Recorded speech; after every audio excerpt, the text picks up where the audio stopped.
The final chapter on JFK, Chapter 11, Segment 2, The Limo. Welcome back. One of the major crime scenes in the Kennedy assassination.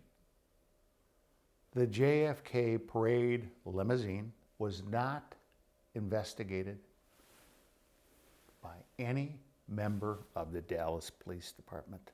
Even though the chief was standing there, right in front of the limo, no Dallas detectives, ballistics experts, forensic experts, or anyone did anything with the crime scene limo, aside from help some Secret Service officers wipe down the outside of the limo with a bucket and a rag to take some blood off and perhaps brain matter before the limousine was taken away to Washington, D.C. When Johnson landed at Andrews Air Force Base, there again was an inquiry as to where the C-130 cargo plane was, which was bringing back the crime scene. Eventually, the C-130 landed at Andrews. As it was taken off the cargo plane, it could have been driven to any number of hangars at Andrews Air Force Base, could have been locked down, would have been protected from the weather, could have been guarded by armed guards from the base, and could have been inspected under bright lights within a hangar or at any other time on a clear day. The limousine could have also been driven down the street or towed down the street to the FBI headquarters, so the FBI's agents, especially those who have special skills in investigations and for reconstructions of crime scenes, could look at the limousine, take photos of the limousine, take evidence from the limousine, reconstruct the shooting itself, but that wasn't done.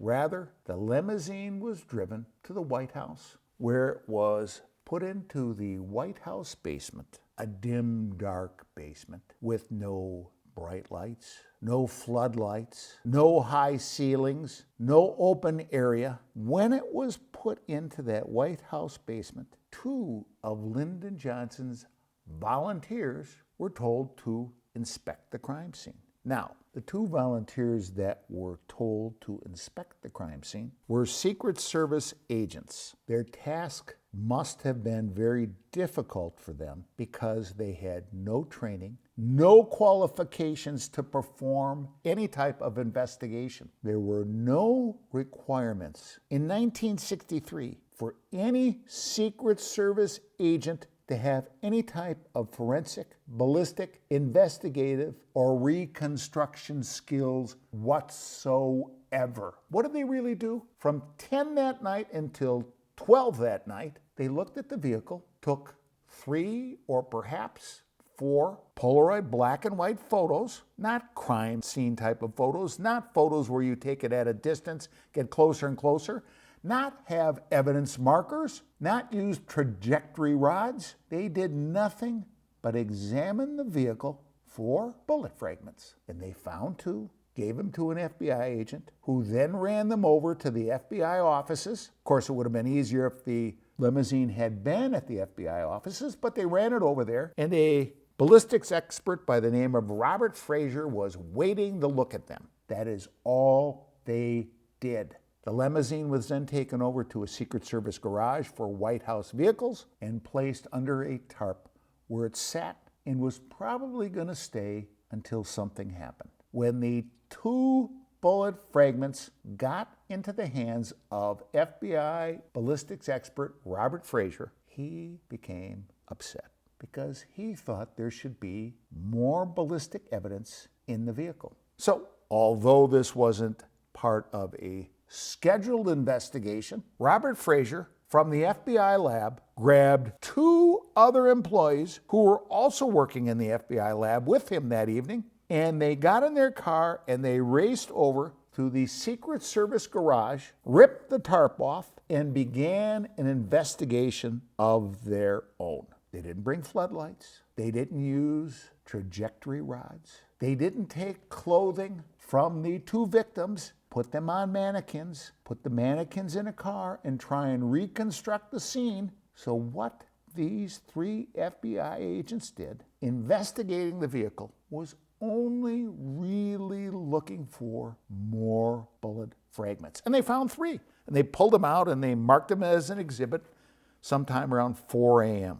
They never did any type of actual investigation of the crime scene. They did not probe the windshield, which supposedly had a bullet fragment in it. They did not probe nor take apart the chrome frame of the windshield, which may have been hit by a bullet fragment. They did not probe, investigate, or make any other type of determination as to what made a mark on the driver's side sun visor. They just ignored it. As proof to this, aside from the fact that nothing was done, when Robert Frazier, ballistics expert, when he was asked by the Warren Commission if he was satisfied with what he did, here was his answer. Mr. Spector, who was one of the legal counsel for the Warren Commission, was your examination a thorough examination of all aspects of the interior of the automobile? Mr. Frazier, the ballistics guy: yes, sir, for our purpose. However, we did not tear out all of the rugs on the floor, for instance.